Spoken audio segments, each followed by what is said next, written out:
साथ में है, मैं जंगल में जाऊंगा, लकड़ियों को तोड़ करके ले आऊंगा, इसमें चिंता की क्या बात है।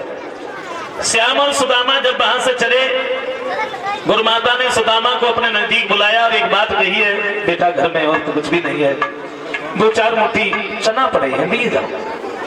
तुम दोनों भाइयों को अगर भूख लगे तो आपस में मिलके बांट के इन चनों को चाट लेना। श्याम और सुदामा जब जंगल में पहुंचे हैं, कन्हैया तो ऊपर वृक्ष पर चढ़ गए, लकड़ियों को तोड़ने लगे, सुदामा एकत्रित करने लगे, लेकिन लकड़ी लाने में उन्हें मंगल हो गई शाम, पानी भी पड़ने लगो लौट न पाए श्याम।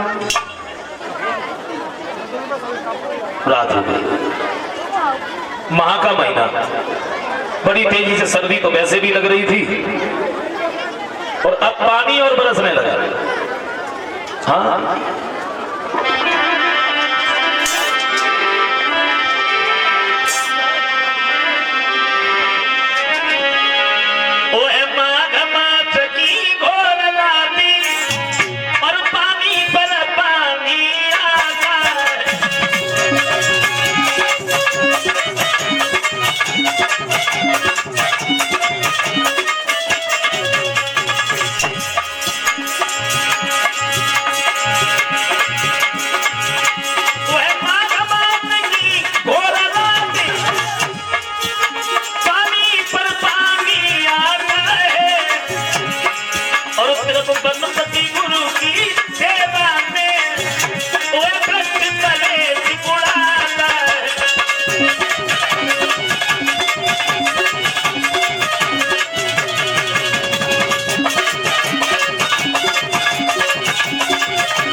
दोनों भाई उसी वृक्ष के नीचे बैठे हैं, बड़ी तेजी से सर्दी लग रही है। सुदामा जो चना बांधे थे, एक बात सोची है, चना है थोड़े, भूख भी लगी है, अगर हमने इसमें से कन्हैया को दे दिए तो भाई हमारे पास में तो कुछ रहेगा ही नहीं।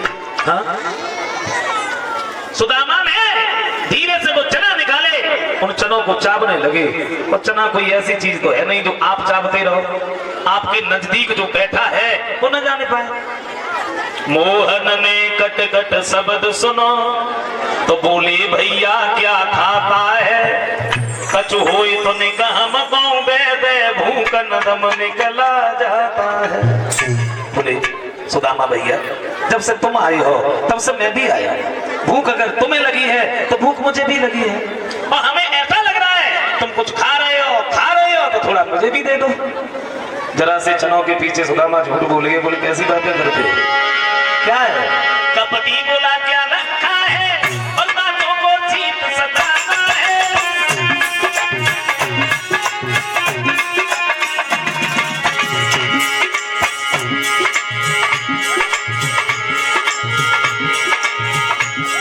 कपटी बोला क्या रखा है, बातों को जीत सताता है, अब इसीलिए खाने जैसा तुम कट कट शब्द सुनाता है।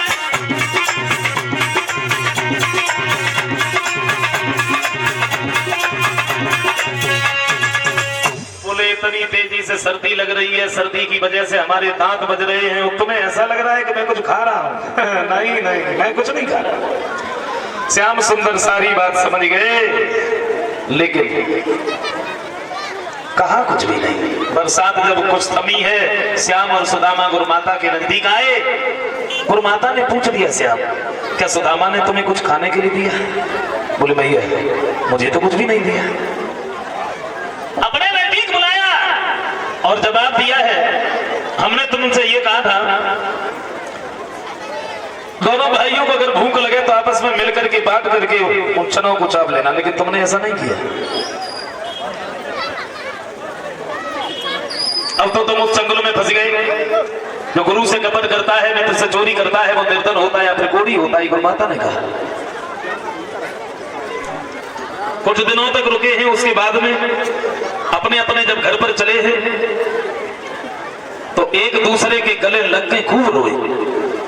श्याम सुंदर कहते हैं, सुदामा भैया तुम अपने घर पर जा रहे हो, वहां जाने के बाद में अगर तुम्हारे ऊपर कोई मुसीबत आ जाए तो तुम मुझे भूल नहीं जाना। कन्हैया तो इधर द्वारिकाधीश बने, सुदामा जब अपने घर पर पहुंचे हैं, इनका विवाह हुआ, उसी दिन से सुदामा गरीब होते चले गए। कितने गरीब हो गए सुदामा, दरवाजे दरवाजे पर भीख मांगने लगे, भरपेट रोटी नहीं मिलती है, शरीर पर वस्त्र नहीं है, फटे पुराने वस्त्र हैं।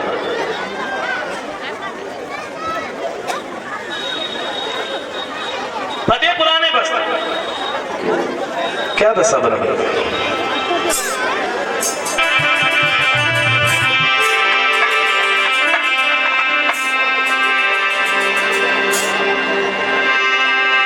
दिन भर बेचारे